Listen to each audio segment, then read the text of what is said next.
Kami sekarang mengundang Anda menyaksikan pesan Maha Guru CHINGHAI yang berjudul Cara Membuka Lebih Jauh Gelembung Karma Perdamaian, bagian Wat dari Sila, di acara antara guru dan murid dengan teks dalam banyak bahasa pada Tojuni Dwasi Wasila.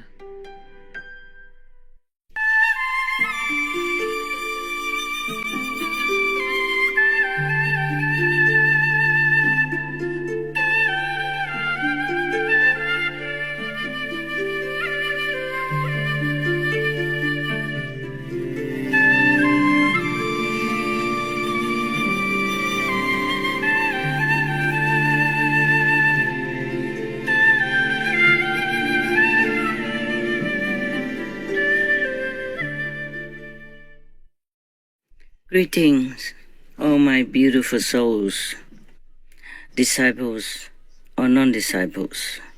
I love you all the same, and I suffer all the same with you, whether or not you are my so-called disciples or you are faithful to any other belief or not even that.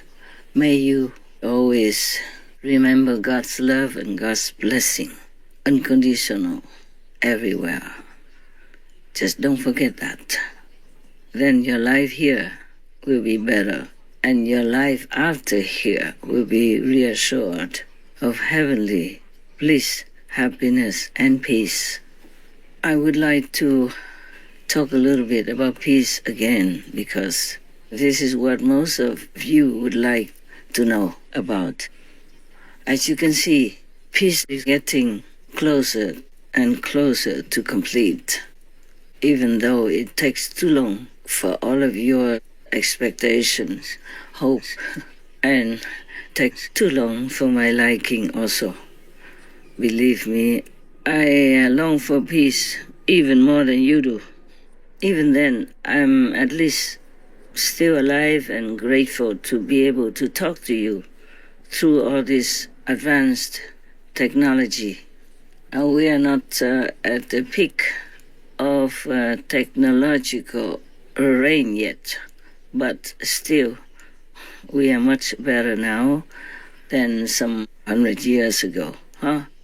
Always be grateful for what you have.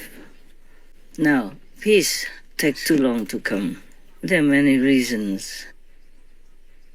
When humans are born into this world, they already are surrounded by you can say it's a bubble, yes, of some kind, similar to a bubble. And they are all wrapped in it. And according to their karma of the past lives and the affinity with those lives, people, they even will be double wrapped into another bubble, a bigger bubble, which forms a world, just for example, like our world today. And everyone carries the bubble around them, which they cannot escape. But they could act like normal humans that you see around you. They can do all their normal activities like humans, but they cannot see the bubble. That is a problem. The bubble is, we can call it karma, and the bigger bubble is called collective karma, meaning everyone has a little bit of contribution of their karma into this world, which creates that big bubble which envelops all of them into one society. It's like our planet right now. It's very difficult or impossible, almost impossible to ever be free from the big bubble and from the small bubble.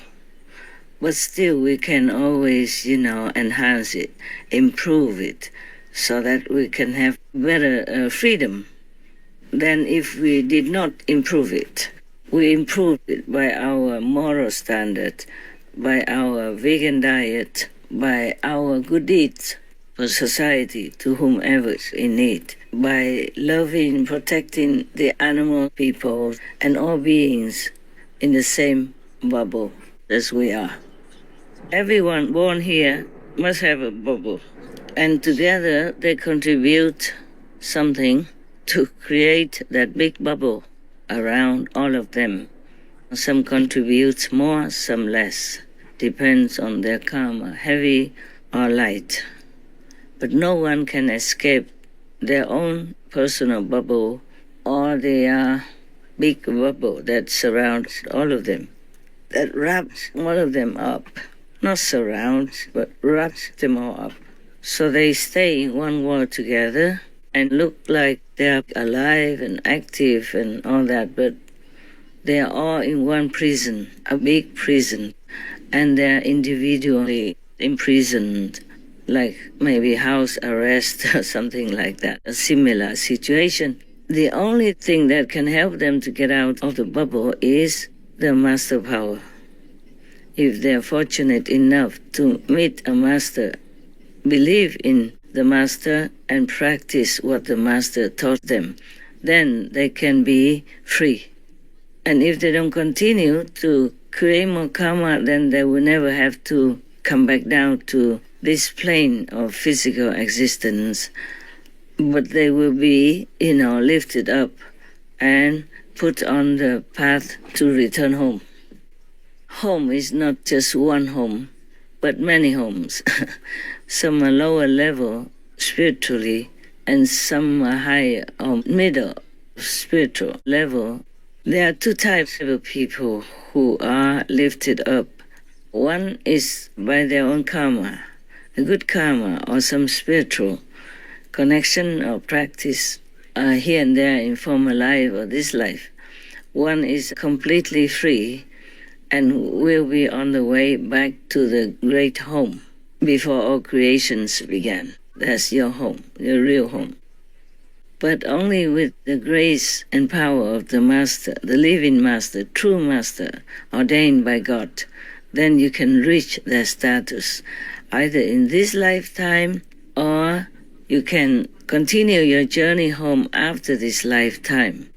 Except these people, others have to go wherever their karma leads them, either to hell or lower heaven, higher heaven or highest possible reachable heavens.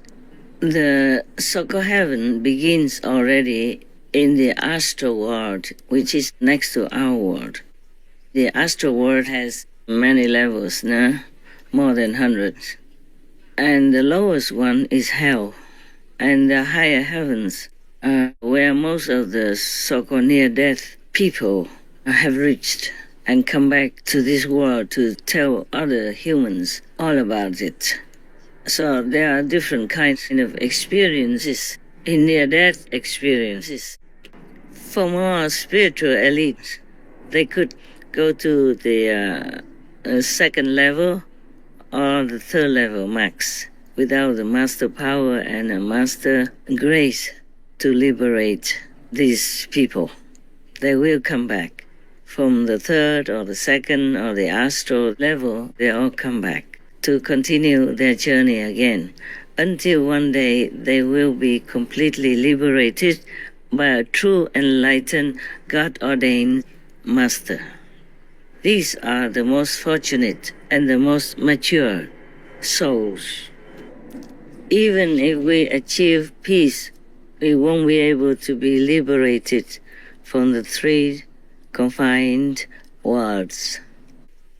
But nevertheless, having peace, people might have more time, more tranquility, spirit, and think of what else is beyond this physical world.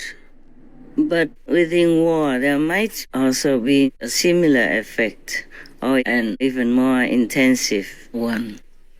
Because the people in war, they'll be afraid, they will realize the ephemeral nature of the physical life, and they might also be kind of encouraged or intensified in their longing to have real peace, the peace that we can only find in a higher heaven. In the lower heaven of the astral world, there might also still be war, so it's not complete peace yet. The reason is because The majority of people don't have a living master to clean them up completely and take them onto a different road for liberation. The priority road, the exclusive road reserved only for free souls. Because in this world, not just in the astral world, there are all kinds of mixed existences of humans and animal people. Thus, peace is harder to achieve because anyone who would like to create peace for this world in time of war or in time of desperate conflict has to untie so many innumerous kinds of knots in order to free every enmity, any kind of killing karma from former lives or from other worlds. Some people are born from other planets, other worlds, etc. So they have different karma and all that. The soul is completely tranquil, completely peaceful, completely blissful. But as they come into this world, or any other planetary world, they have to be encased in physical protection, such as the physical body, okay? Because this world is too horrible for the soul to bear. No soul can be incarnated without a bubble, either by choosing a defect or by past lives' karma. They will have a bubble, and they will be placed into the suitable world for them to continue to survive in the physical domain. Because life after life, the soul has been encased, and while being encased, they must have the mind and the body and the emotion, the psychological ability, all kinds of things that are mixed into a formed human existence. Because of all that, they also interact with the other humans around them, and because of the interaction, it will create conflict, love, attachment, cooperation, etc. And for that, the karma will be born more and more. So there will be more entanglements into this kind of system.